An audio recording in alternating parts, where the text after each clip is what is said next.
So myself, I'm Dominic.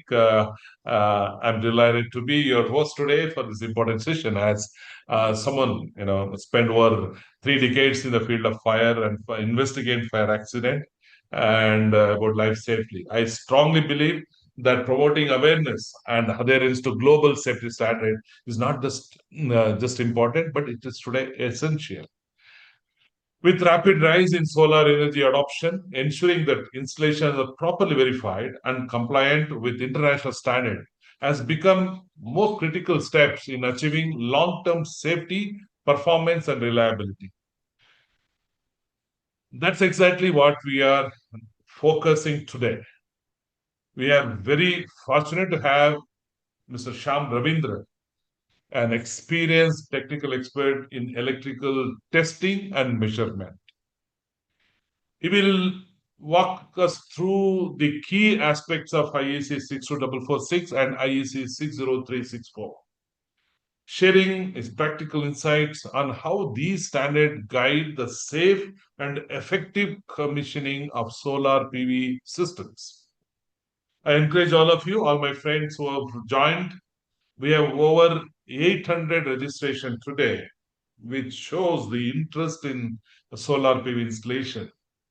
So stay engaged, take notes, note down your questions.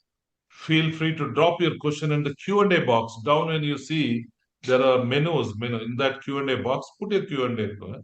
Sham will take up these questions, and we hope we'll find good time for interaction with your question and answer. So myself, as I've already explained to you, founder of um, FSA, Fire and Securitization of India. I'm a founder of Focus, which is Forum of Construction. Today we have changed the name to Forum Construction Utility Services, and also founder member of NFE, National Federation of Engineer for Electrical Safety.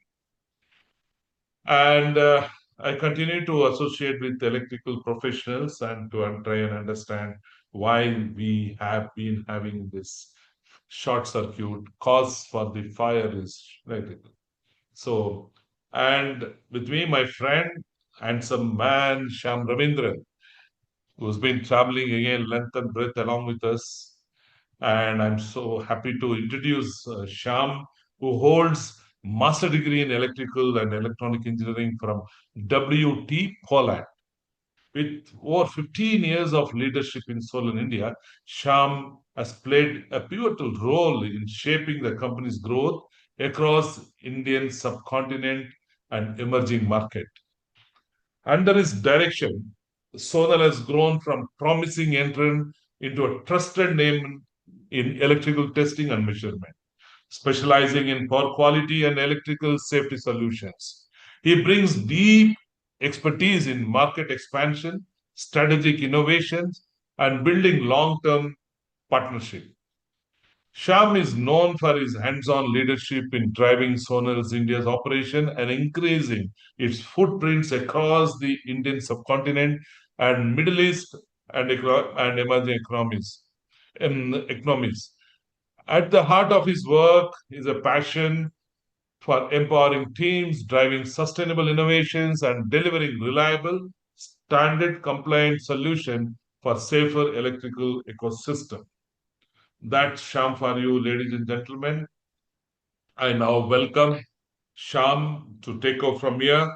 We will have 45 minutes and we do 30 minutes of question answer. Sham, over to you. Thank you, Mr. Dominic, for this introduction.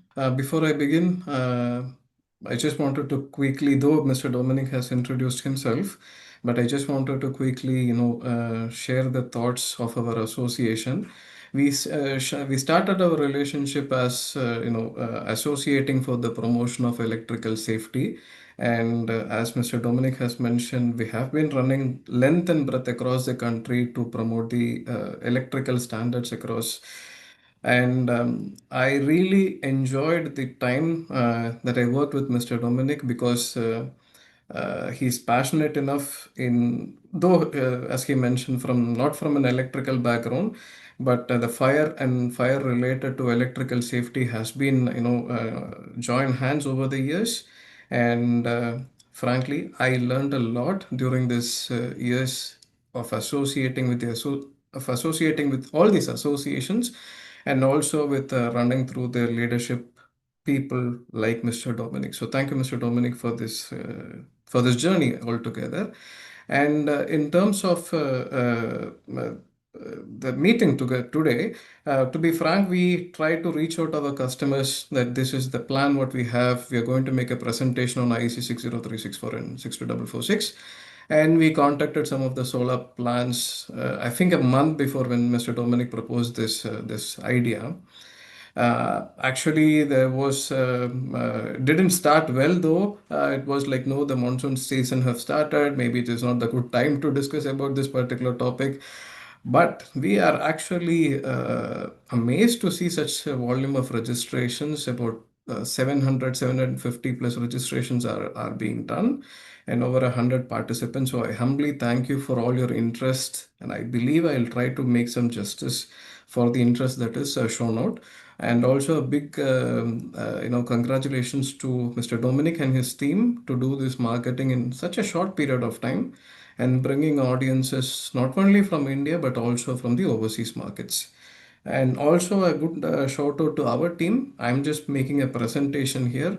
There are a lot of people who are involved in this activity, starting from product development, presentations, verification. So there is a lot of guys behind this webinar from my team as well as, and from my team as from India as well as from also from Europe. So a big thank you for all my team members as well. So let me begin the session as verification of photovoltaic installations as per the IEC 60364. This is a very important topic today because we are all running towards a sustainable development and the ability to do it over a period of time. And we have seen not only the companies, we have seen the governments behind this, I will say, a mission.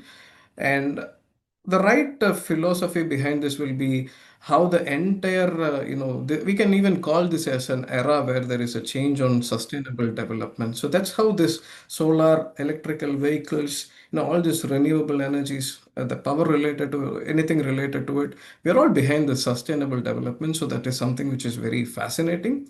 And I'm lucky to be, a part of this kind of a sustainable developments. And if we look into it quickly from Indian context, this is our, I think, the third webinar which we are doing. And I kept all the first three points from my previous presentations. But if we look into it from the last presentation to now, where when we started, it was what, when fifth largest PV deployment across the globe. Now we are the third largest PV deployment across the globe in just a span of 3 years. So there is a mission behind this activity. The total RE capacity reached 220 gigawatt as per the recent, article. I can actually proudly say this is our effort in the fight against the climate change. So this is something which is significant. So not only the companies are behind it, the entire government is behind it for such kind of an activity. When I move from India to, for example, UAE, I was lucky enough to be in this farm, in the solar farm in UAE, Mohammed bin Rashid Al Maktoum Solar Park. I can literally tell you, I was driving from one gate to another gate by 24 minutes, a good 20 minutes. Such a large installations, and the plan, the mission by all these governments are absolutely fascinating. So the technical part of my presentation will be to give you a complete glimpse of the verifications on the DC part, AC part, Up to it is connecting to the grid. Yeah, so we will have a look. Currently, the most of the solar farms are at 1,500 volts, so the DC can be at 1,500. Let's stick to 1,500. If it is less than 1,500, it is completely fine for our verification. So the maximum what we see across India currently is about 1,500 volts on the DC part, and on the AC part, it could go up to 800, and then when it is stepped up to the grid, it could be a 33 kV, for example. So we will verify the installations up to it reaching the grid. This is the overall context of 60364 and 62446. As we very well know, 60364 talks about 1000 volt AC and 1500 volt DC. To all the Indian audiences, because we also have some international audiences in this event, so let me give you a quick overview of the Indian standards and the title of the Indian standards. 60364 will be referred or could be referred from NEC 732, 3043 and 18732. And 62446, the equivalent standard could be 16960. I will also talk briefly about the last of the session when the couple of slides will be about power quality and the importance of power quality in grid connected solar farms. I will also share some the guidelines that is given by the distribution companies in India. That will be the last of my presentations. So before we begin diving deep after the standards, there are 3 points actually I always mention in my presentations. There is 3 points that is absolutely important for us to do a verification. One, what standards? So that's the title of the presentation. That is the standard that I'm going to make a measurement about. The second will be the standard of the equipments. So whatever will be the tool, whatever will be the manufacturer, you are supposed to understand the standard of these equipments before you start the measurements. 61557, which will play a very critical role, and the related to the category of protection, that is absolutely important. We have four categories four categories of separations on the electrical assets, where it's Cat 1, Cat 2, Cat 3, and Cat 4. Cat 1, which is not directly connected to the power supply, for example, could be a laptop, and Cat 2, Cat 3, and Cat 4 up to the main distribution boxes, as you see on the pictures. Now, why this is important? Because when you make a verification of an electrical installation, one, you have to understand where are you going to make measurements. So that is the tool that you're going to make the measurements safe enough for you to start the measurements. So please be very cautious in looking out the standards, what the tool that is being used for such kind of measurements. And that is only a half of the story, because when you make a measurement, if you find any impulse voltage, there shall be a necessary protection for it, for you, and also for the devices that you use. So there is a lot of informations behind it. Last but not the least, when you make a measurement on a Cat 3 or a Cat 4 on the same rating, let me give you a quick example. If you make an insulation resistance on a Cat 2 and a Cat 4 is completely different, you will be choosing a different voltage, you will be expecting a different resistance value. So in totality, the summary of someone who will start a measurement, I personally think there is three things that is very important. Please refer to the standards. Please refer to the standard of your equipments, and please be cautious where are you making a measurement so that you can interpret the results. Now, I mentioned a good positive note when I start the presentations. So let me give you a finance behind it. In fact, in the last webinar, someone did ask what is the cost of 1 megawatt plant. This is varying completely between the state, in the state which you're operating in, the benefits that is given by the state government, central government. In the other countries also, this is slightly different.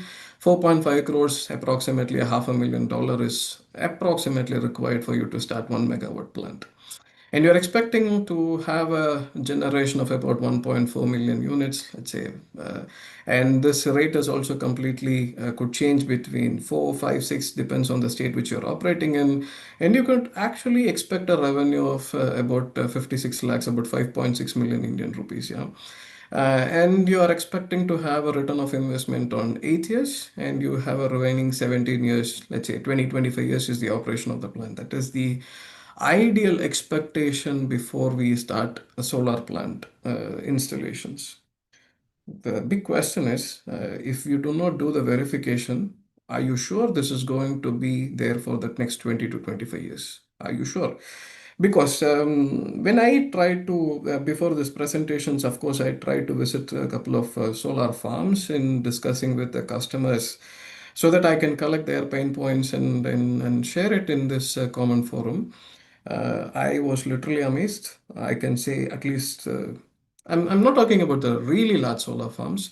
I'm talking about small packets of solar farms. Someone who is starting 5 megawatt or a 10 megawatt solar farms. It's literally about counting the number of units that is being produced.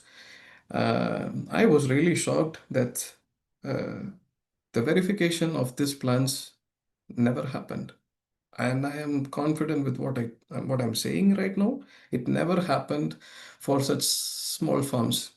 Being an electrical engineer or who works on the safety part, we become a little bit paranoid when we hear such kind of statements from the customers. I'm a kind of a guy, after all this, working behind electrical safety. I have even, I mentioned in the past also in many webinars, there was an electrical fire accidents in the apartments where I stay in. So we are no one is spared from this electrical accidents. And when we talk about DC farms, DC areas, and if the electrical verification is not happening, considering the farms, rooftop installations, whatever it is, as a testing engineer, or when you look into it from the safety point of view, this looks little bit scary. And also to the guys who are making these investments, please be cautious. You have to ensure this is operational for 25 years, means there shall be some level of verification or some level of audit that must be done. There is an equation on finance, and that's why I wanted to show this finance. Let me give you some of the pictures. As a company, we work on various, industries and industrial types. I've never seen aluminum bus bar burn. I mean, I've seen burning in an electrical installation, but I've never seen an aluminum bus bar melting other than a solar farm. This shows this is quite dangerous if we are not putting the enough cautions. And I'm not even sure what is the level of training that is given for the engineers in small farms to do such kind of maintenance on a routine way. Lot of explanations are given behind poor workmanships, or a lot of factors are behind such kind of an incidents. But I have never seen an aluminum bus bar melting down other than a solar farm. Personally, I've not seen. I've seen fire accidents, but I've never seen such level of unsafe condition other than a solar farm. So I think this is very, very important for us to understand. If we are keen on, taking back our finances and also ensuring a safe working environment, verification of an installation becomes inevitable. Moving forward, I do not want to give any of my theories in my presentation. I only wanted to share what is written on the standards. We come from an industry where we manufacture some tools, and our job is just to prepare the tool as much as we could to match the standard requirements. So there will not be any suggestions personally from me or from our company. This is going to be purely discussed on how we do the verifications on the installations, exactly what is written on the standards. So most of my slides are going to be a copy paste from the standard. So I do not want to give any kind of personal suggestions in how you build this verification. So let's start from the AC part and we'll move to the DC part. Before we do that, a very important and most recommended or the ideal place is you have to know some kind of a visual inspection, which I have noticed in almost all the small and the large farms. There is a lot of ideas that is having by the maintenance managers. They're able to inspect it. They're able to tell what is going on. So this visual inspection plays a very, very critical role. Though we have the necessary testing tools behind it, this is going to be the primary part for us to start the measurements. Now, first, when we talk about 60364, we are talking about all the 10 testings. which we have been discussing with all the NFE events over the past 2 years across India. So this 10 testings will be applicable for the solar verifications as well. So we are now talking about, before we get into the testing, as you can see from what I've highlighted in the yellow, the equipment shall be complied to 61557. I will show you some slides in terms of the measurement accuracy. If it is not a 61557, I will give you such kind of an idea, and we'll also talk about in detail about the category of protection if time permits. Now there are 10 testings. As you see from the slides, I've marked something in green and something in red. So this is when you will make a measurement as whether in the switched on condition or a switched off condition. Let's get into the details of each and every testings in the next slide. So it must be in the order of sequence of the 10 testings. So let me read the last sentence. It is also quite important. In the event of any test indicating a failure to comply, the test and the preceding test, the result of which may have been influenced by the fault indicated, shall be repeated after the fault is rectified. Which means if you straight away get into some tests, it's not according to the standard. You have to follow the sequential procedures. And if any one of the tests that is failed, you have to rectify the fault and repeat the measurements. That is how a verification of an electrical installation should happen. The first part is the continuity. It's quite important to understand if there is a continuity, but this is a very simple test, yeah. But this is the first test for us to understand the continuity of conductors and the exposed conductive paths, if any, shall be verified by the measurements of resistance on. We'll be making it on protective conductors, including protective bonding and exposed conductive path. So this is the primary test we establish to understand if there is an electrical continuity. Uh, it can be done using a very simple tools also, but the first test is to understand if there is an electrical continuity. The second part is insulation resistance. Please note there is insulation resistance on AC side and DC side is slightly different, but this is on the AC side. But the tabular column, what you see on the screen, that the ohmic value remains almost similar for the AC and the DC part. So the insulation resistance, though it is a very common test used by the engineers, we have to understand the what is the nominal test voltage that you are supposed to apply and the ohmic value, that is what is the appropriate ohmic value for us to put into the report. Yeah. So this insulation resistance shall be made between live conductors and the protective conductors, and when appropriate, the live conductors may be connected together to start the measurements. Some more additional information regarding this insulation resistance is this is quite interesting. But this is exactly all, as I mentioned, this is all written in the standard. Yeah. So where you have an SPD or equipment that is likely to influence the verification of this insulation test or be damaged, such equipment shall be disconnected before carrying out the insulation resistance. And if you think it is not possible to remove, you could apply, for example, a 250 volt, but the ohmic value what you should be expecting is 1 mega ohm. In a TNC system, measurement should be made between a live conductor and a PN conductor, and the insulation resistance values are much higher than that of table 6.1. This is the table, sorry, I didn't put the title of the table. This is table 6.1. It will be much higher. You're going to expect even much more higher values while you make a measurements, but the minimum requirement by the standard is 1 mega ohm. Then comes out the insulation resistance or the impedance of flows and volts. I can confidently tell at least 95 or more than 95% of the installations do not make this measurements at all. It is the same insulation resistance. Before I read the standard out for you, let me show you what does it mean by floor and volt resistance. You see on the first picture that is an extraneous conductor. Approximately 1 meter above, we apply uh, 250 newtons of power using some special tripods as mentioned in the standard, and we measure what is the ohmic value. This is also applicable in the floor where you have all your insulating mats. Let me write out the standard for you now.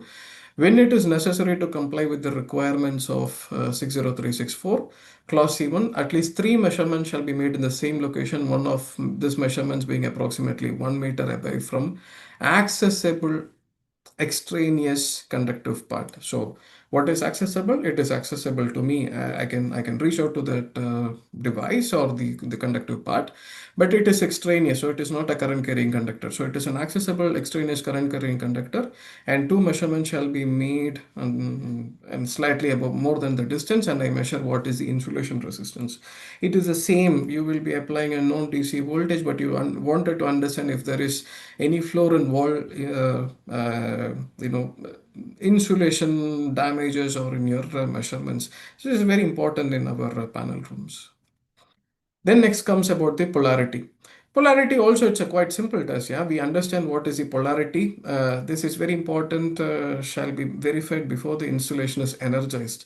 Maybe not quite extensively used after the installation is energized, but before the installation is energized, it is absolutely important to have it to measure about the polarity. Then the most important part, it is protection by automatic disconnection of supply. This is important for us to understand how the protection of automatic disconnection of supply works, which is none other than the measurement of fault loop impedance measurements.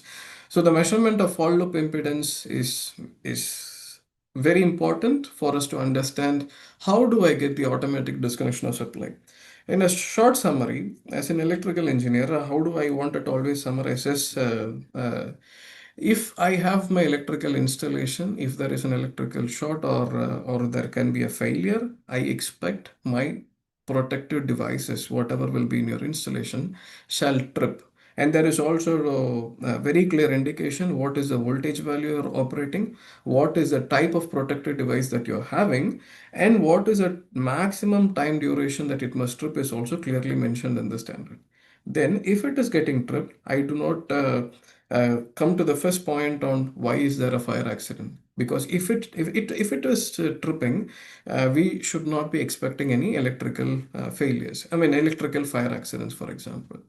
Now, looking into the characteristics, we have three different characteristics, B, C, and D in our most of our installations, and the multiplication factor of each and every breakers are shown as you can see here. For example, let me give you an example of a B-type breaker. First, the first part, an example of B16. Let's analyze this B16 as a breaker. Let's say the equipment gives you an ohmic value of 2.041 ohm after you make a measurements.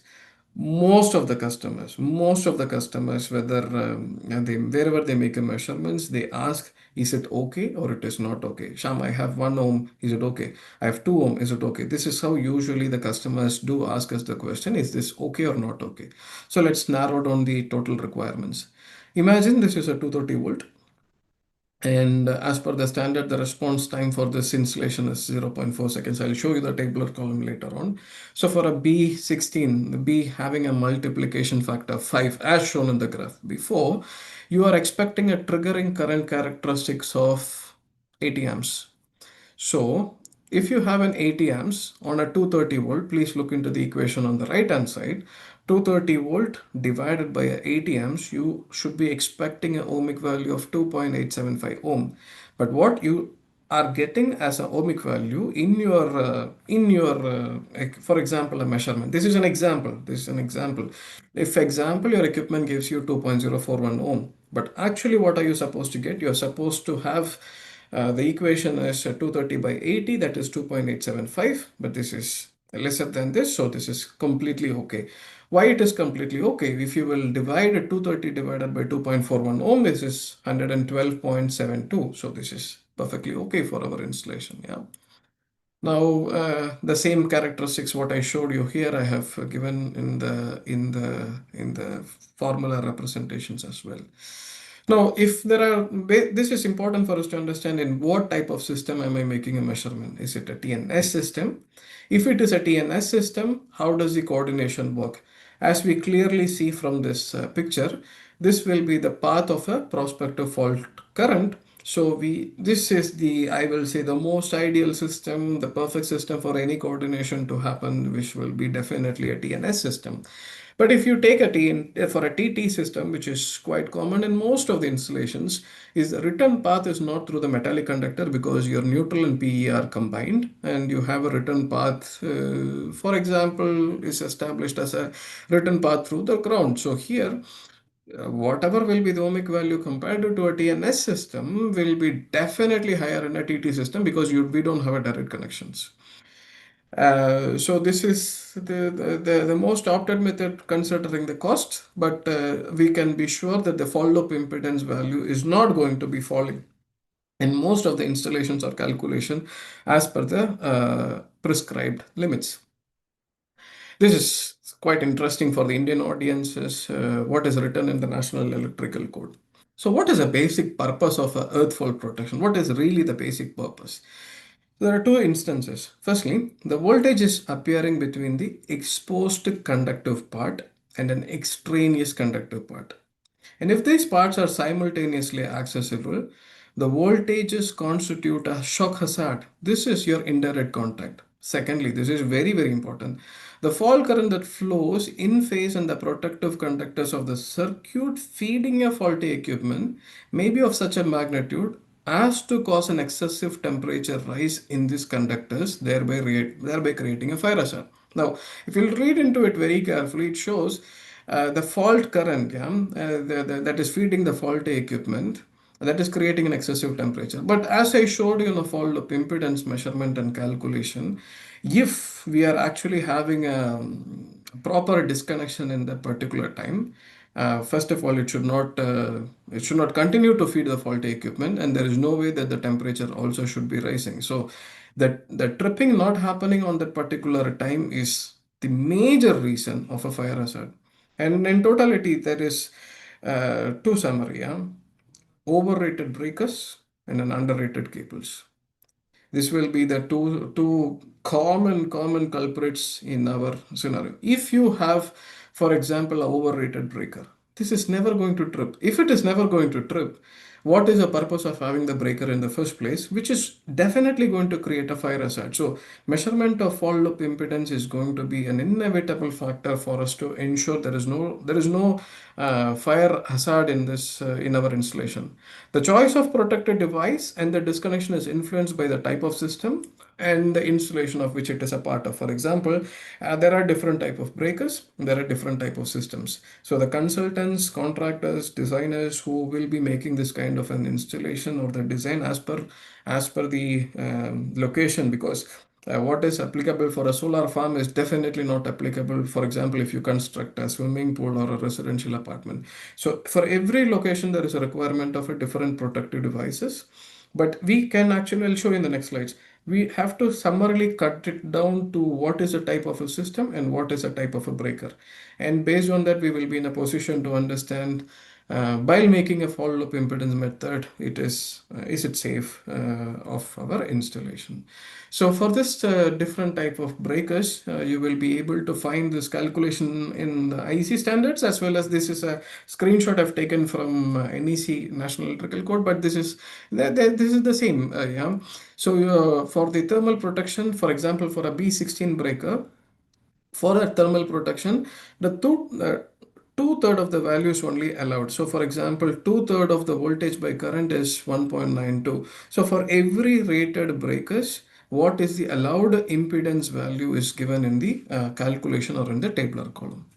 So all this summarily will be communicating to the final points. The automatic disconnection of power supply to the circuit equipment in which the fault has occurred within the restricting time, and limiting the prospective touch potential between exposed conductive part and any other extraneous conductive part. This safety measure is protective equipotential bonding and automatic disconnection of supply. So all we are trying to understand is, do we have a protective equipotential bonding and the automatic disconnection of supply? The protected device shall be taking into account the characteristics of fault current and fault loop impedance of that particular circuit equipment and sections. If you look closely into it, if you are closer to the transformer, naturally you will be expecting a much lower impedance value than you are far away from the transformer. But as I told you in the beginning of the presentation, the closer to the transformer, what we mean is you are not in the CAT 2 area, probably you're in the CAT 3 or a CAT 4 area. So here you should be expecting a higher voltage. Because it is a higher voltage and it is a low resistance here, the order of a prospective short circuit current is also quite significantly higher. So this requires special equipments and special protective methodologies for you to make this operations. If you, let's say, you are far away from the transformer, let's give an example. For example, inside a building where I'm, for example, in where I'm making this measure, this presentation. If I make a measurement in this particular room, we should be expecting much higher value compared to what I will be expecting when I am closer to the transformers. This is something which is very important because we have to make this follow-up impedance method or measurements starting from the smaller or the sequential way, and we will reach up to the source end. So when you reach it to the source end, as per the diagram you can see, you are expecting a 800 volt before it is connected to the grid, and the grid can be anything. For example, 11, 22, 33, whatever. Yeah, you are connecting it to the grid. But in the AC part, you are expecting about 800 to 900 volt.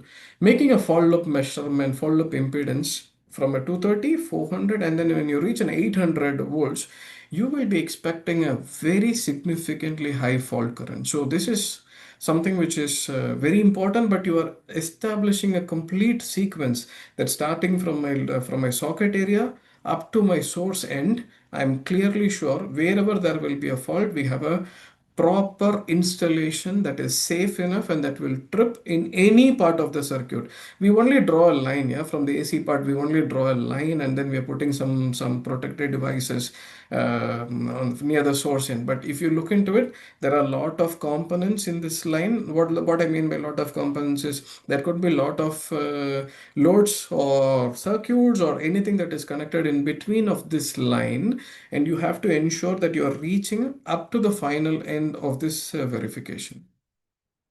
So for each and every installation, not only that I have given you the ratings, this is the disconnection time that is very, very important. So for example, if I have a TN system and if I have a 230 volt, I expect on a disconnection time is 0.2 seconds. So from the other presentation which I showed it to you, if we were showing that the faulty equipment has been feeded with, I mean, the faulty current has been continuously feeding. No, it cannot happen. You have to make a disconnection within 0.2 seconds or whatever will be the rated voltage and the appropriate AC or a DC connection you have. Within this particular time frame, it must disconnect. So let's take a quick summary. It should disconnect appropriately on this particular time, but generally for us to understand, within a second it should disconnect. Yeah, but we have to follow that nomination very clearly. It's 0.2, it's 0.2, but at least within a second we have to be sure that it is disconnecting. But what is actually happening now is it's not actually disconnecting at all. It is continuing to feed the load for days. The temperature keeps increasing, and then finally we have a fire accident. Lastly, about the measurement of resistance of earth electrode, which is your earth pit resistance method, 6.4.3.7.2, which talks about the appropriate earth resistance measurements. As far as I know, we do earth resistance measurements in the solar farm and we do thermography. These are the two tests that is being done, but let me show you what is written as for earth resistance. But before we get into earth resistance, let me give you a quick snaps of earth resistance. There is earth resistance, soil resistivity, and the measurement of earth resistance for your lightning protection coordination. These are three different discussions. First is earth resistance. Second is soil resistivity, which you would have made a measurement before you start the installation, before you even created your installation. So that is completely separate. I've noticed some of the discussions in the past, people were trying to combine the soil resistivity with the 4-pole terminal method. Soil resistivity is different, earth resistance is different. Now, when you make an earth resistance, we are now making an earth resistance to understand what is the purpose of our earth resistance. Let me read it out for you. The measurement of earth resistance of an earth electrode where prescribed shall be made by an appropriate method. So the methods you will be able to find in the Indian standard 3043. Uh, but the measurement of earth resistance is slightly different from your earth resistance on an LPS inspection, which is your lightning protection inspection report. In a LPS inspection report, you will be using a high frequency or a impulse method. This gives you an idea. If I have an earth pitch, I have to be sure how does it really work in terms of lightning protection. Yeah, so I actually, as you see in the National Electrical Code page number 248, let me read out the note. High frequency or impulse methods are possible and useful to determine high frequency or impulse behavior of the earth termination system. Such measurements may be performed at this stage of installation of earthing system to check the adequacy between the need and the designing earth systems. At least once in, I will say, a couple of years, you will have to do your LPS inspection report as prescribed by the state authorities for LPS inspection. Regularly, what is an earth resistance is you disconnect the earth pit and you make an earth pit resistance of that single earth pit. This is our four-pole traditional fall-off potential method where I am able to measure the individual pit resistance by disconnecting. But 3043 section 41 talks about, also the IC standards talks about measurement of individual pit resistance by using special CTs. So there is practically no need for you to disconnect the earth pit. You will be able to make the individual pit resistance measurements. So what is this impulse method is in the shape of the impulse you will find in the standard. It's not mentioned in the previous slides. The standard number is 62305, which is approximately the shape of the pulse, which talks about the rise time. I mean, from the 10% rise time to the 90% of the rise time, which is your time one. And from the 10% of the rise to the 50% of the decay, which is your time two. Totally, the duration of the pulse shall be, as you see in the small screen, 4 microseconds, 10 microseconds, 8 microseconds, 20 microseconds, which means the total time duration of this measurements will be about 10 or 20 microseconds. As mentioned in National Electrical Code, either you can choose an impulse method or a high frequency. So the right terminology is earth resistance, earth impedance, soil resistivity. These are three different testings. Then the additional protection is the additional protection of the effectiveness of measures applies. For additional protection is fulfilled by visual inspection, and where it is not possible for us to establish, we have an RCD required for an additional protection. Then it is also about the phase sequence. Phase sequence, though it is usually verified and the mostly in the beginning of installation, it is also appropriate whenever we make any kind of changes. We need to understand if the phase sequence are proper.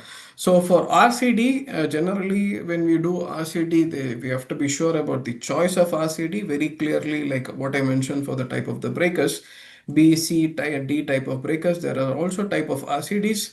You have to choose the right type of RCD, right ratings of the RCD.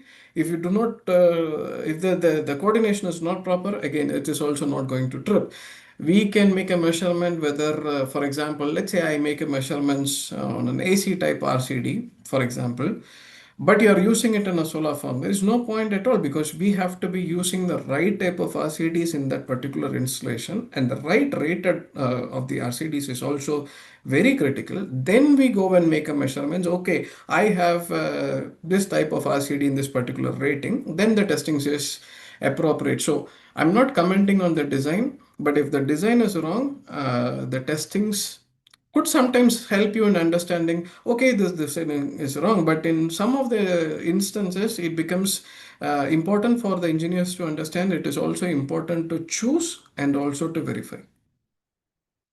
So when you make an RCD for an additional protection, we will be making a measurements on the nominal value, 2 times the nominal value, and also for the 5 times of the nominal value on the positive as well as the negative.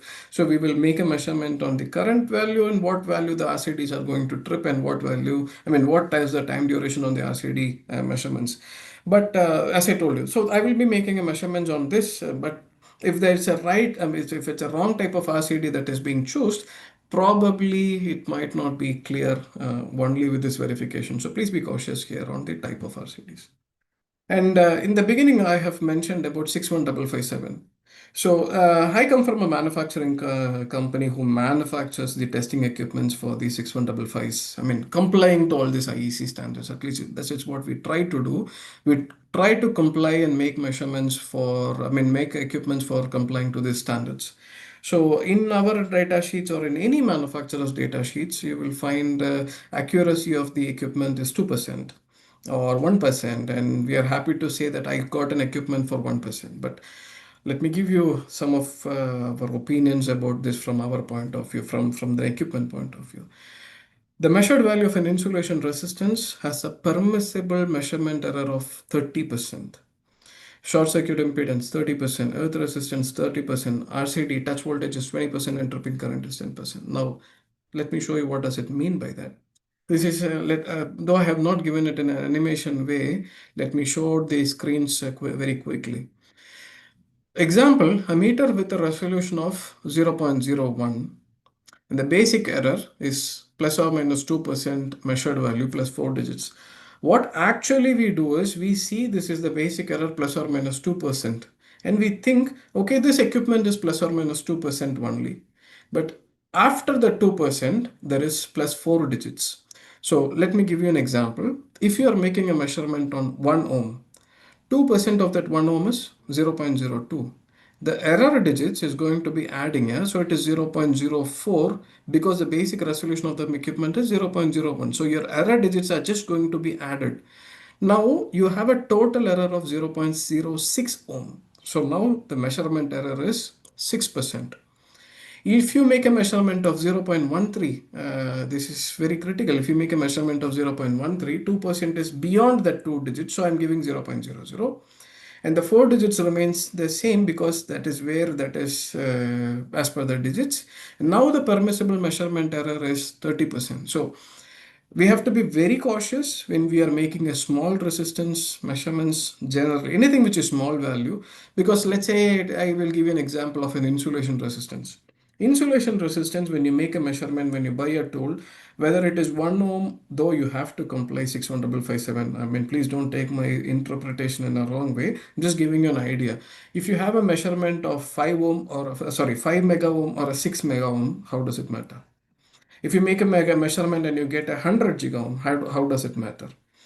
So, but when you make a measurement on a small ohmic value, it is very important for us to understand the not only the accuracy but also the digits after that, so that I can clearly understand. Okay, is it falling within the standards?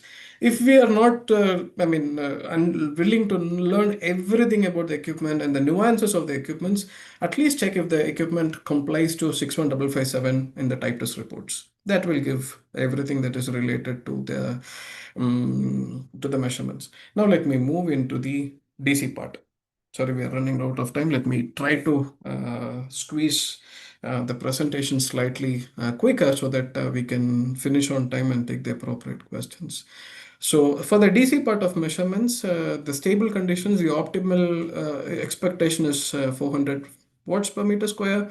For IV curve, generally we expect a good IV curve. Good IV curve is to really understand if the power production is appropriate as 700 watts per meter square.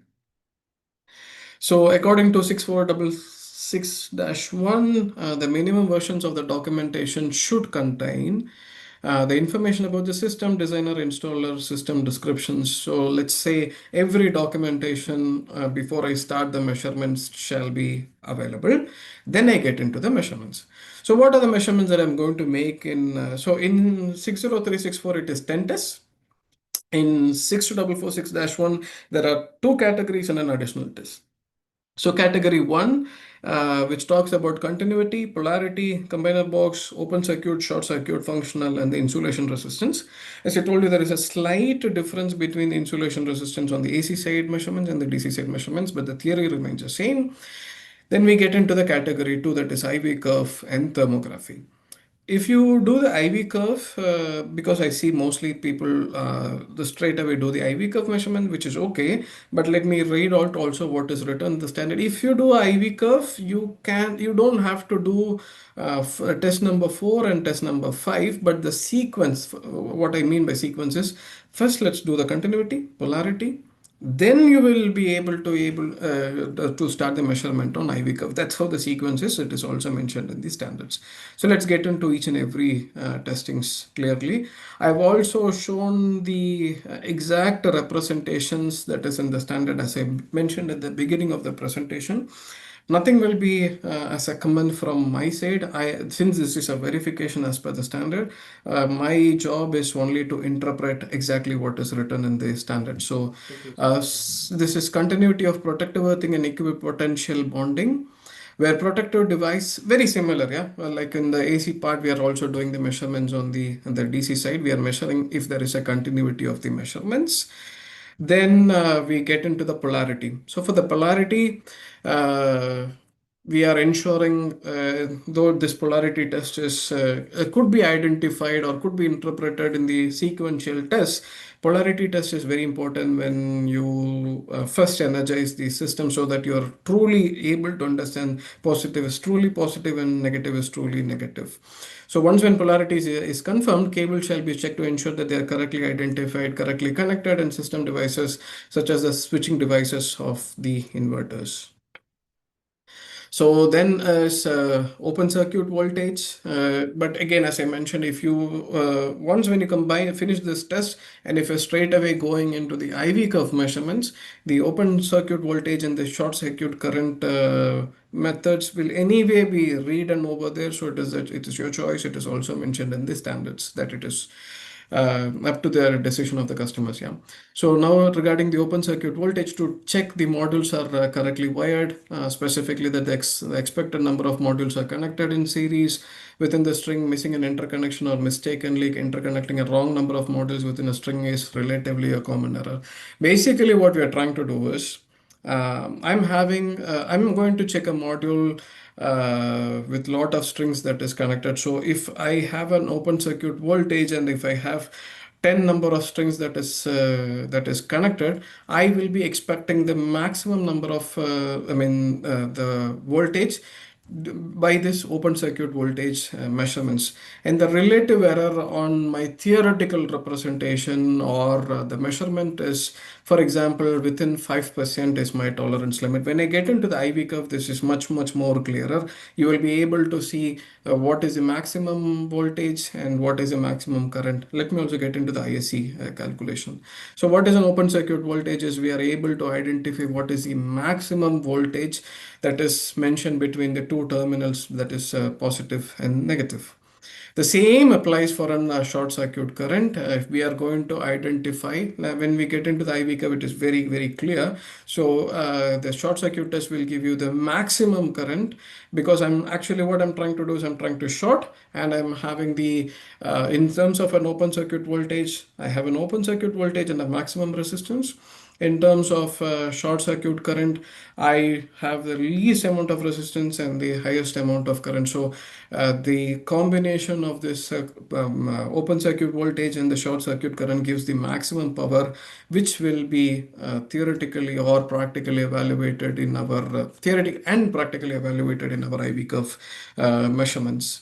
So this is how we make an IV curve measurements. We are able to make a measurements and create a short, and then I'm able to calculate what is the STC condition and what is the value I'm able to make a measurements. Then when we talk about, as I mentioned to you, this is mentioned also, an IV curve test is acceptable alternative method to open circuit voltage and short circuit current as 5.3.4, where IV is performed, separate VOC and ISC are not required. Because I mentioned in the beginning of my presentation, we are supposed to go in a sequential way. So here actually I'm bypassing one sequence, so I'm just putting out one clarity for you guys. Then it is about the functional test. Functional test is purely about the functions. It's not a very thing which is not anything appropriate to make an identification. So, for example, I'll make and understand if the switch gears and all other control apparatus shall be tested to ensure correct operations. Our inverter operations are verified, so the test procedure shall be defined by that particular inverter manufacturer. So it's purely about the functional operation of my panels. Then this is about the PV array insulation resistance. So as I told you, this is a slightly different test compared to an AC test, because here a PV array DC circuits are live during the daylight, and unlike a conventional AC circuit, cannot be isolated. So the isolation is not possible here. So that is the only difference. So what is most important here is safety. So limit the access, which means if you're going to make a measurement on an insulation testing on the DC part, please be sure that people are not, around this area. What I really mean by that is, if they touch any metallic surfaces, it could be potentially a hazardous scenario. Because it is live and you're also testing this DC insulation resistance. So the only part which we will have to be a bit careful about is when we make this measurement is how safe are we when we do this insulation resistance. But how you interpret an insulation resistance is the same. You have the resistance value that is measured, and the rated value, tested value, minimum insulation resistance almost remains the same. But for anyone to understand, please keep in mind about 1 mega ohm. That is what you should be expecting in whether you're making measurements on AC side or on the DC side. The most important part of our DC part of evaluation is our IV curve. It is very important for us to understand from the safety aspect as also from the financial aspect. Because why financial aspect? This IV curve is going to establish the maximum power. So if I have a panel which is rated for X rated power, is it truly delivering that power? But though the conditions and the STC conditions are different, but the real time when we are making a measurement could be slightly different. But we are making a power production in this particular IV curve, and we will be able to understand, is it truly generating, or it is truly producing such kind of a power. So IV string measurement or IV curve measurements, you will be able to understand the open circuit voltage, short circuit current, maximum power voltage, maximum power, maximum array performance, measurement of module, the string fill factor, which I will show you in the next slides, the identification of the model, sometimes even the array defects or shading issues. So this gives you clearly most of the agendas behind our measurements. That's the total purpose of this IV curve. The string under test should be isolated and connected to the IV curve. If the purpose of IV curve is solely to derive the values of VOC and ISC, if your agenda is only to identify, then you don't have to make a measurement on irradiance and cell temperature. So before starting a measurement on IV curve, what is very important? We need to make and understand we make a separate understanding. There will be a separate tool. We call it as an irradiance meter. And this irradiance meter will be consistently delivering the irradiance measured to the equipment which is measuring your IV curve. So please ensure there is a proper connectivity, because this irradiance value is very significant for you to identify what is going to be your IV curve measurements.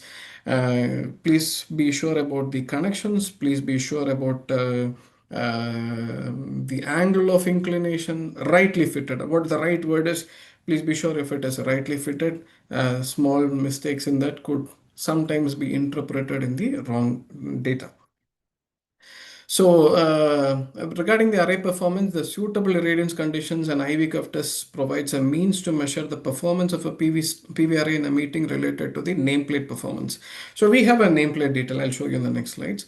I've taken some of the manufacturer's nameplate detail just for us to have an idea what are we discussing about. And we are going to map that STC conditions while we make a measurements. So the PV string and an array performance measurement shall be performed at a stable irradiance conditions. As I mentioned at the beginning of the presentation, at least 400 watts. But a real I will say the right radiance will be at least a 700 watts per meter square. When you're making a measurements, if you will rush out through when there is a lot of cloud movements, if you rush out through these measurements, you will kind of conclude that the power performance is not true. But if you will correlate with the irradiance that is during that measurements, it will correlate to the measurements in many of the scenarios. So let's be very clear about having a right atmospheric conditions when we are making these measurements. The procedure for IV curve is also the same. Let me read out some quick points here. Ensure the system is shut down, completely shut down. The string under test should be completely isolated. The test instrument should be programmed with the characteristics. Here, as a company, we try to create some handy scenarios for the users. What I mean by that is we are able to feed in the data of almost most of the solar panel manufacturers in India and also globally. We have feed it in our systems. If you have any specific module, you are able to program and keep it in the memory. So when you go for a next measurement, you're able to, no, you don't have to enter it every time.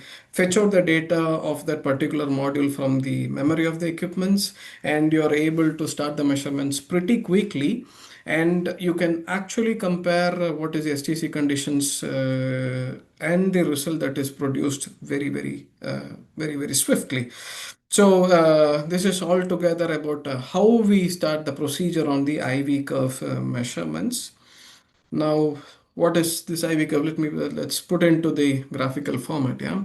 So this is nothing but a plot between the current and voltage, where we are able to have an understanding of the ISC, which is the short circuit current, the maximum short circuit current, and my open circuit voltage. So when I have a truly open circuit voltage, that is the maximum open circuit voltage that can be established. And when I short it, that is a maximum short circuit that can be established. So when I draw this sequence between this ISC and VOC, I am able to derive a neat type of a graph. Sorry, I draw it in a PowerPoint presentation in an animation, so the shape of a wave sometimes could be slightly better. So please take a note of it. You can look into the diagrams exactly what is mentioned in the nameplate of the manufacturer or in the standards. But the theory is very simple. We are truly able to understand what is the maximum power point, where I'm able to estimate the maximum power current and I'm able to estimate the maximum power voltage. So the difference between the rated value at ISC and the maximum power point that is produced during the testing, what is the difference between these two, and what is a maximum power? Is it matching to the nameplate details of the panel is very critical. And understanding this, please note during the different conditions, you could have a different interpretation of the curves. Now, if the curve, for example, as you see from the diagram, let's start from 2. If you have a lower current, yeah, what does it mean? Again, I've taken this points from the standards. You will also find this from the Indian standard as well, exactly the same parameters. The low current means, for example, the PV modules are degraded. There is a strip shade, which is primarily what I'm not able to have the maximum current that is established during this measurements. The irradiance measurement problem or irradiance is too slow. If that is happening, my current is going to be reduced. Now let's get into the voltage. If what is the voltage problem could be, for example, a conducted or a shorted bypass diodes or a PID issues could be there when you see that there is a low voltage on the voltage sides. So the measurements causes a PV cell temperature difference to the different value. Now let's get into the curve of 4 and 5, where there is a rounded knee, the manifestation of the aging process. This is important. You will usually find this manifestation in older power plants, typically in older power plants. And test number 5 is a shallower slope or a vertical leg. So if you find the test number 4 and 5, you will find there could be, for example, a wiring damage or increased module series resistance. So this 4 and 5 could be sometimes related to the really about the aging performance of the panel itself. Then let's come to the step number 1, which is array or a module which is partially shaded or a damaged PV cell itself. So the shape of a curve is very important. And how do I interpret the shape of a curve? If you get, for example, this is also quite important. Let's say if I get a less value, could be even on my maximum power point.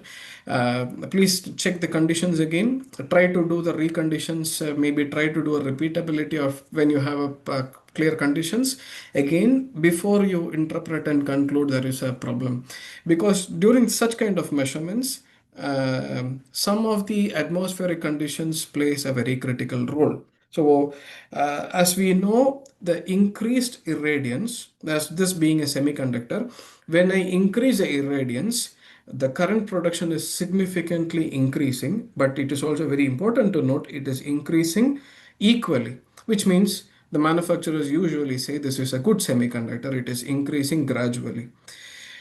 The maximum power points on each and every irradiance, as you see, is changing also. And the increase in cell temperature decreases voltage, slightly increases. What I mean by this is, if you have a temperature increase, for example, all the SCC conditions will be at a 25 degree. Let's say you are having an increased temperature at a 50 degree. You should be expecting a lower power compared to. So here the voltage is changing so drastically, but the current is not changing drastically. Some of the examples from some of the manufacturers, as you see from the data sheet of these manufacturers, you will see mostly that is, though I'm not associated with any of them, just for us to understand how the characteristics are working in different manufacturers. I've checked in almost all the manufacturers. I've given only some examples for us to understand. They show there is a importance on drastically increasing the current with increasing the radiance. It is evenly increased, and you can also see there is almost an evenly increased situation when you compare it with the temperature. So in our equipment, when you make such kind of measurements, you are able to plot the difference between the STC condition, because as I told you, we are able to feed in the details of the manufacturers who are manufacturing, the details of the panel itself, and I'm able to plot out the IV curve measurements. Then this is actually a very common test, a thermography test, which is used in the panel measurements. But what is written in the standards are quite interesting about this IR camera. So some of the nuances are clearly mentioned. How to do, what are the important points to look into for an IR camera used in a solar farm.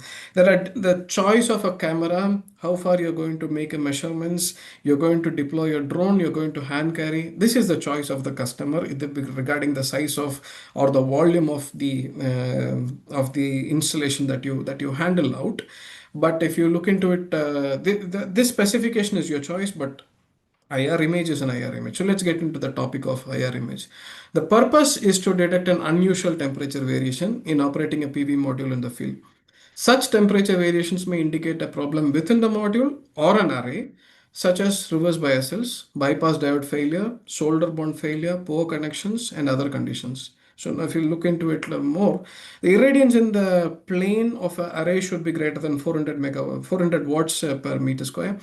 This is very important in all our analysis. I will say at least if it is 400 or 700, let's try to take some conclusions when we make a measurements.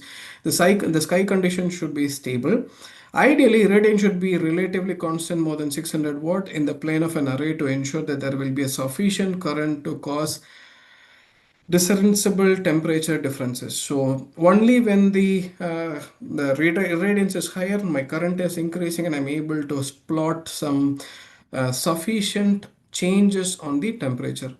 Viewing the array from the rear, that is from the rear side of the panel, will minimize the interference of light reflected from the module glasses. All the thermographers knows that you have to be careful about the reflection, but viewing from the front usually provides the discernible images due to the thermal conductivity of the glass. IR modules also helps in identifying what are we going to look into it as if the temperature is uniformly disturbed or if there is any junction increased temperature. For example, you see in the it is normal for a PV module to see a temperature gradient at the edges, labels, periphery, and supports. It's normal. The hotspot elsewhere in a module indicates an electrical problem, possibly a series resistance, a shunt resistance, or a cell mismatch. In any case, investigate the performance of all modules that show significantly hotspots. And IR test results on bypass diodes, for example, are hot, and check the array to look into the obvious reasons. So once when you see the bypass diodes that is hot, or once when you see the cable connection that is hot, then you go and do the corrective action. That is exactly what is mentioned out in the standard. So there is a procedural, some of the reference method that is mentioned for us to look into the scenario where is the hot temperature, then go and take the corrective actions. So for example, if you identify when a bypass diode, then you take a decision accordingly. If you find it in a cable connection, then take a decisions accordingly. So this is important for us to understand. Then the blocking diode, but usually blocking diode tests are not in the operational. It is usually done to understand the diode conditions. Usually done before the energizing of the panels. Let's say usually in the construction places. And then again, the shade evaluation. This is important for rooftop installations, not necessarily on the farms. Usually I find the shades are not a problem in the farm installations, but majorly, as you see here, if I have a shade, I'm not going to have a irradiance, which means this part of the panel is not going to produce the necessary power. In the last webinar, I think I have been told to show the reporting format. This is a reporting format. The annexure A and the annexure C. You will find also this annexures in the Indian standard. So as you can see from here, my client installation address, test dates, contractor's name. I did the testing as per 60364, and then I'm going for the PVRA inspection. And for a PVRA inspection, all the tests that I mentioned, VOC, ISC, the capacity, string test, polarity, earth continuity. So this is the sequence of tests that I will be making out in my reports. This is a template that is given in the standard itself for us to look into it. Now I'll quickly summarize the products. It's just 2 slides for me to, because I've shown many of the tests. So it's just for me to summarize how we theoretically or come into the life of the equipment itself. So what you see on the screen here is a model called MPI 540 PV. This is specifically kept out for the AC part of installations. And all the 3 products that you see are for the DC part of installations. The IRM one, which is the irradiance measurements. Then there is 2 more modules, PVM 1020 and PVM 1530. 1020 is for the 1000 volt 20 ampere applications, and 1530 is for a 1500 volt 30 ampere applications. There is a LoRa interface between the IRM to any of the modules. That is whether you choose a 1000 volt or a 1500 volt. So the irradiance is continuously getting transmitted from this particular device to this particular device on a continuously this value is being transferred, and the IV curve is actually measured. So quickly to summarize, first you see the AC part. All the 10 testings that I mentioned to you can be completed in this one device. And then when you go to the DC part, you definitely need an irradiance meter. Then the choice whether you're going to make a measurement on a 1000 volt. If you decide you're going to make a measurement on a 1500 volt, that's a different device.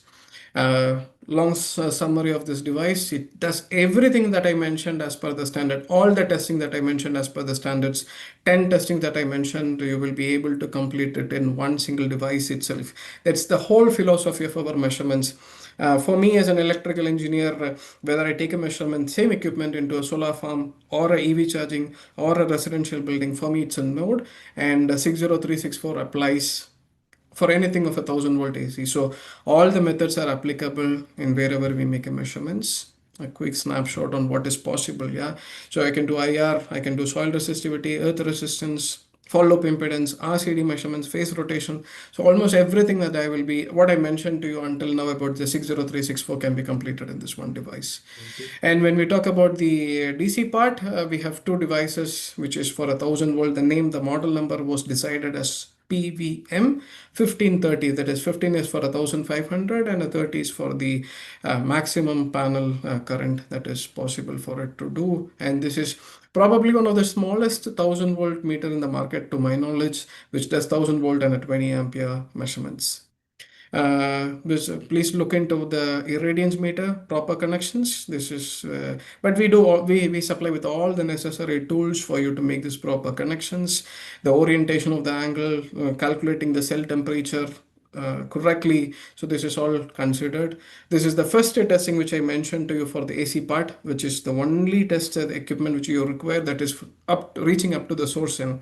So the regular testing devices will not be able to complete the testing because when you reach closer to the transformer and you're increasing a voltage, which is about 800 volt. When you make a milliohm measurements, you're expecting hundreds of kiloamps prospective short circuit current during these measurements.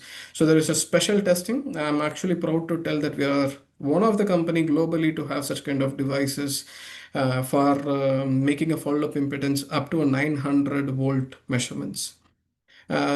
Usually some of the clamp meters that is also required, and we can extend the voltage up to 3,000 volts for the clamp meters. Let me take another 2 quick minutes for the power quality. As we all know, power quality is an inevitable factor. I'd say 2 minutes because the next webinar is about power quality, which Mr. Dominic will mention after the presentation. So it's about power quality and continuous monitoring of power quality, which is very important. We've come out from a portable device to a modular construction with a built-in web server, and which is having the watchdog functions and will be able to produce the reports in a PQD format. This is important for us to know what is given by the government utilities for the solar farm. This is TS Transco's guideline. As you can see, the guideline is talking about the measurement or the power quality assessment for a TDD. The recording and the reporting shall be as per IEEE 519, and all that is how you are going to make a measurements and how you're going to report for the solar farm. And this is applicable not only for TS, I think it is also available in most of the states right now. TAN Transco has already released the guideline. I've noticed for Maharashtra, and I mean most of the state utilities have come out with the guidelines, and usually the guidelines falls behind the regulation that is given by CEA also. So two important points is your device is Class A and it is IEEE 519 2022 standards is important for a continuous monitoring of power quality. We have a special session only about power quality. I think that will be the next topic of our webinar. So here I will stop about power quality and we'll get into the other topics. So all that I mentioned until right now, if you would like to have a quick view on how do I make a practical test, we prepared some YouTube videos also. Please feel free to watch these videos.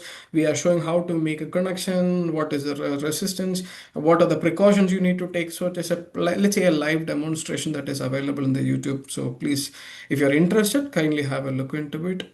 Now I'll make a 2 minute summary of my company. So totally, we as a company, we are operating in testing equipments, automation, calibration, and LV current transformers. So this is the overall portfolio in terms of testing equipment, starting from the transmission up to the end user to the industrial places. We have about 200 plus SKUs in our portfolios. We also work on the automation side where we supply the RTUs and the distribution light automation systems. The calibration that is required for the meters, and also from the special CTs where we have recently a joint venture association for a German corporation. So we have jointly associated with this CT actually. So on a summary, if you have any questions, my email is sham@sonal.com. If someone would like to have a copy of this presentation, please send an email to sales@sonal.in. Our team will get back to you and share the slides in a PDF format. Please write an email to them. whoever is interested. So that's all about it. So thank you so much. Actually, it took a bit more time, but this is a vast topic. So I hope this session was useful, and I'm free to take the questions. Yeah. Thank you, Sham. We have now almost 1.5 hours Yeah, on this. I wish we could have divided this whole session into two parts. yeah, yeah. And so much of interest been shown by the audience. So much Mm-hmm. of questions. Chat box is full Okay, of questions. Now Q&A box, okay, we have almost 26. I'm sure it will go 30. We should have split this into two because here so much of okay, informative. Each okay, slide has wealth of information, okay. and the various product of Sonal could have been much more elaborated. I'm Mm-hmm. sure. I know we need to run this again. Maybe after second series, third series, we have to run this. I Uh, apologize this- for taking a bit more time. it's not sorry. But this Look, is everybody really interested, difficult. but our attention span is around 1 hour, Yeah. and still look at the questions. So I leave it to you because Mm-hmm. there are a lot of people raising their hand to want to interact with you. I think we have one gentleman I'll just take because Vijay Okay. Kumaran, he's been. I'm going to allow sir because from the beginning he's been asking to Please, others to please, please, talk. I please, am please. allowing to talk. Vijay Kumaran, you can talk to Sham, you can unmute your mic and please talk to Sham directly. Hello. Vijay Kumaran, please take. If he's not, online, I'm going to ask unmute. Okay. Now there are questions. 26. You click that question answer. Sham, you can take one Mm-hmm. by one. Whatever relevant to today's topic, you can take it up. Vijay Okay. Kumaran, you want to talk? Yes, No. Mr. Vijay Kumar, and we can see your hands being raised and you're also unmuted. You Uh, can speak. okay, take up questions. Sundaram, you want to talk? Please, I'm allowing to talk. Hello, sir. Could you hear me? Yes, please, Yeah, sir. okay. You're Go ahead, fine. Sundaram. Yeah, Great, sir. quick. Very Can you introduce from where you are, and it'll be nice to excellent, understand. nice, informative from the fundamental. Quickly, my question is, sir, we have planted near Trichy. Some of the issues we faced in last 3 4 months, we gone for 1:1.3. That is DC higher side 1.35. We have a good P inverters, but 250 kilowatt good P inverters. Frequently, it's get failing. Out of nearly 40 inverters, 26 inverters failed. And as SAR said, we could do some thermography and we have to find out the temperature, everything. But from the side, they told that it is because of the reason is in DC bus, the voltage is get raised. So now they're going for replacing 250 to 350 kilowatt. How do you suggest, sir, advice? Mhm. So when you say there is an inverter failure, you're saying about the inverter failures. Yes, sir. Inverter getting failure very often, sir. Okay, sir. Since it is in Trichy, sir, maybe we can, it's not far away for us. Maybe we can try to come and make a visit to your site and understand it in deeply. It's in Trichy to Perambalur highway, sir. Okay, sir. For me, it is just, I will say, 3 4 hours of drive. Okay. Is it possible for us to come and visit the site to understand? Because you say for 26 out of 40 has failed means maybe we need to, what I mentioned until this moment is for the verification. But here I see that, sir, at least there's most of a failure. Will it be okay for you to accept if we make a visit to your site, sir? Yes, sir, definitely, sir. How to contact, sir? Can I get your contact number? Yeah, yeah, yeah. Sundaram, we have We your will text contact you, sir. details. We have your Yes, contact sir. details. So we'll get back to you because we have many questions Sure. and all that. We will So definitely get Sonal back to you, team Mr. will Sundaram. Yeah, Sonal team will contact you because we have your detail. So we'll pick up Sorry, from the registered mobile, or right, it is sir. good that we contact you. We'll take it forward. Thank you, Sundaram. I will take Thank you, sir. there's one more Thank you. Vijay Kumaran last request. If you want to join, you can ask question. Vijay Kumaran. Okay, Raju Antati, you want to speak?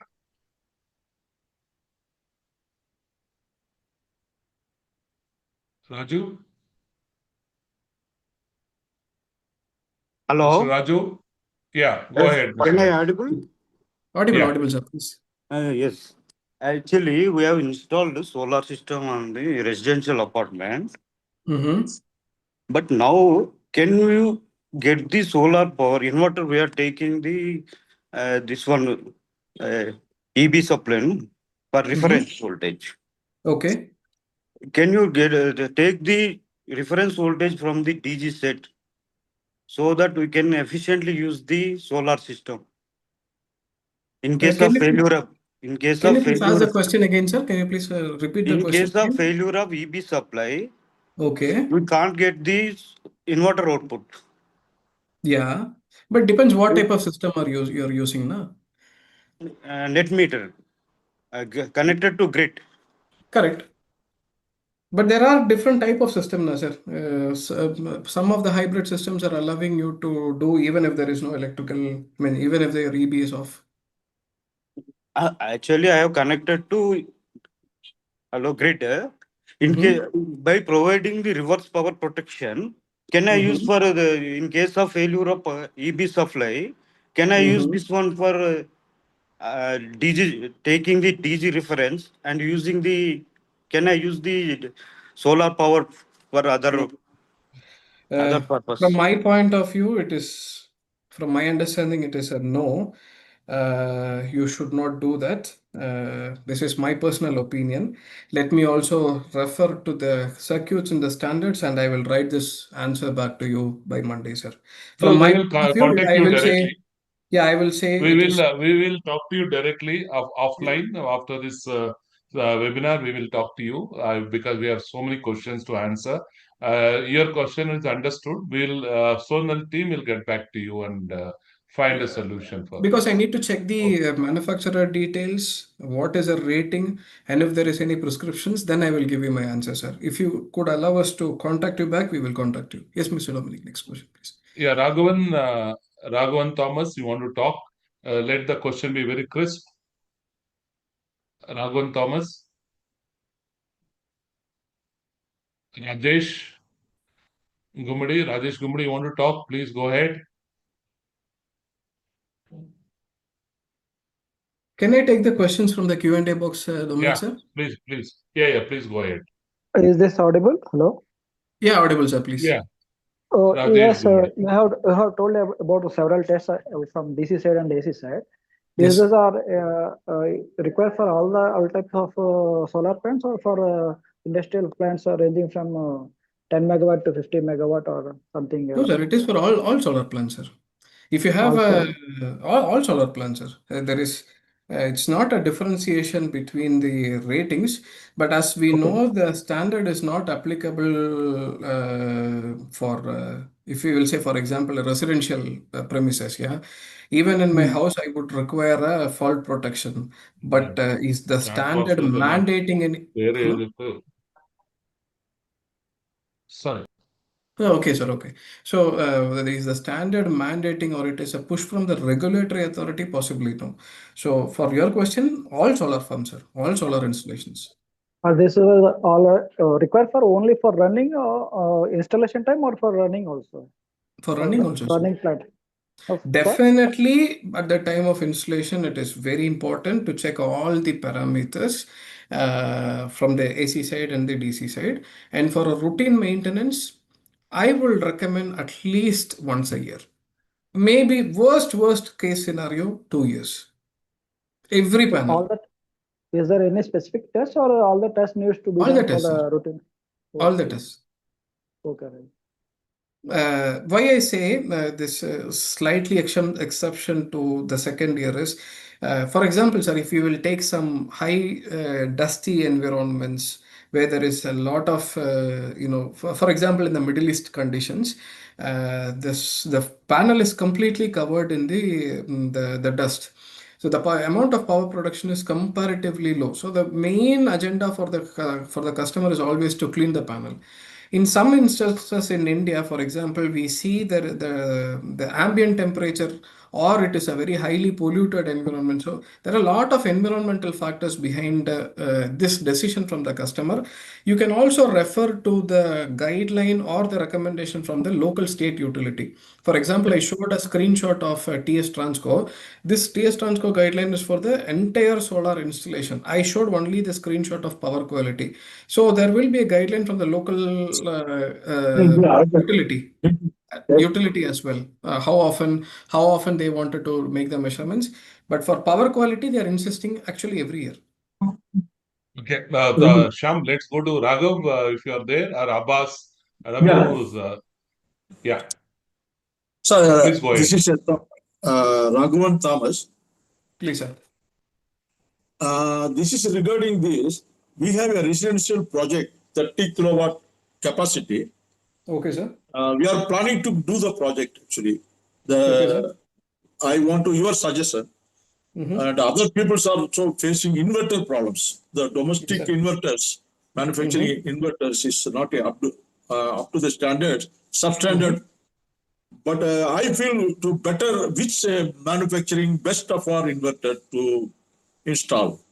Sir, As you were sorry, suggesting.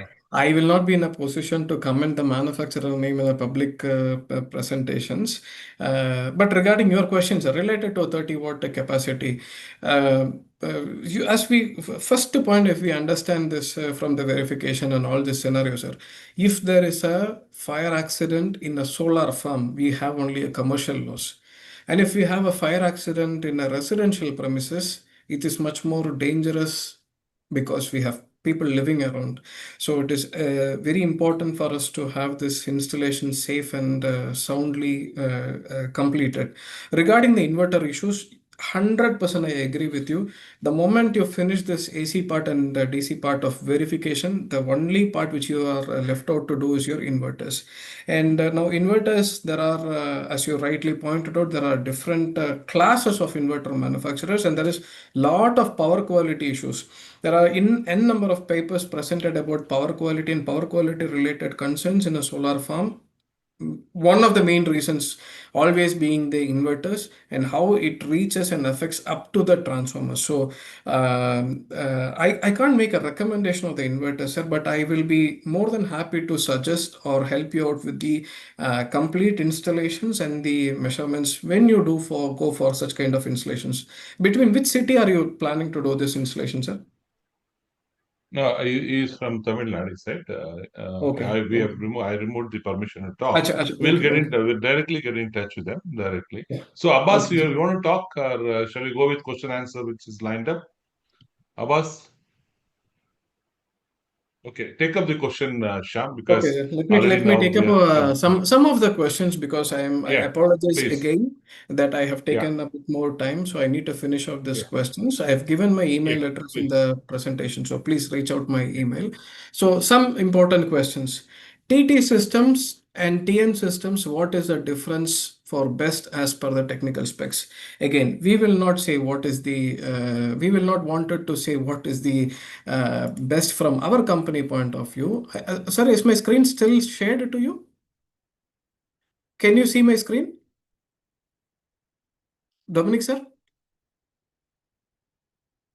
Yeah, Sham. We can see your We screen. can see, okay. So this is the diagram. I have hidden it, but if you see by 6311-2, which talks about the which talks about the earthing of a PV array. So whether it is what is the type of a construction on an earthing, because in the previous presentation some of the customers did mention what is happening is we have a separate earthing for AC, DC, transformer, lightning protection. So we end up having multiple earth pits. So that is definitely not accepted. The right earthing conditions is mentioned in the standard of 6311-2. But even in the beginning of my presentation, the first slide I've shown the same diagram, but in a slightly modified, pictorial way. This is the right earthing practices. Then the next question is, what is the resistance of single earth pit and a group of earth pit? I will say a single earth pit and a group of earth pit is not very important, sir. It is very important to understand, do you have a coordination between the protective devices? Why? Let's imagine the same diagram. Let's imagine the same diagram, what you see on the screen here. You see only one earth pit that is connected into this ground, and there is a small dot. That's where the connection is. Now, when you make a measurement of earth pit possibility, you disconnect the earth pit and then you make an earth pit resistance measurement. Let's say you have 1 ohm or a 5 ohm. It doesn't matter. If you do not have a continuity established, and we do not know what is the ohmic value of that continuity. If the continuity is not proper, and let's say you have a bad continuity or a high resistance in that particular area, let's say you have a 10 ohm continuity resistance. Now, if you maintain an earth pit value of 1 ohm, the total resistance becomes 11 ohm. So it is important to understand the earth pit. I completely agree with you, but much more important is to understand if you have a right coordination between your protective earth devices, protective devices. While inspecting an electrical system, how can we identify whether whether the earthing is TT, TN, IT, or any other type? Sir, generally, what is this types of installations is also mentioned in the standards. You will find it in all the Indian standards, 732, in all the references. But what is generally is T is terra, which is grounded to earth. TT means you will find the source is earth, and there is also a lot of earth pits that I mentioned. The load are also connected to individual earth pits. In TN, there are two types of TN systems. There are TNS system and TNCS system. TNS system, as I showed in one of the presentation, that is the most ideal, or for the for-loop impedance measurement method. You have a separate PE conductor and a separate neutral conductor, that is TNS system. IT system is the transformer is, as you see, T is terra, which is earth. IT means the transformer that is a source and is not grounded. So it is an isolated grounding system. Is there any certification available for performing earth for loop impedance? Yes, NFE is doing that certification. You can contact Mr. Dominic or anyone from NFE, or you can even contact us also. We will help you to loop with the NFE association. They are giving the certifications for loop impedance measurements and techniques. And they actually give it in 3 levels, level 1, 2, and 3. And when you reach at the highest level, you are making a measurements on the source end. What I mean by that is I even showed it in one of the presentation slides, doing a loop impedance measurements on the source end. So that is your level 3 certification, as you see on the screen. Yeah, that's your level 3 certifications. NFE in India is giving this certification. Next question is, what is the maximum capacity? It's purely your decision. Is there any lifetime you said? So the lifetime you said is 17 years. After that, is any recycling procedures? So I don't say the lifetime is 17 or 25. Usually that is given as a manufacturer warranty itself in some of the panel manufacturers. They say this is the life of my panel. I'm giving, there are certain conditions also. I'm giving warranty for the panel of this many days. I'm giving the total warranty for the panel is this many number of years, etc., etc. Yeah. Roughly, understanding anyone who is involved in PV or a PV installation part, they are talking about 20 or a 25 years lifetime, in which the return of investment can be taken out in 8 years by doing the simple mathematical calculation of the cost of installation. But if you really want to run the panel after 7 or 8 years only, you are actually having a return of investments.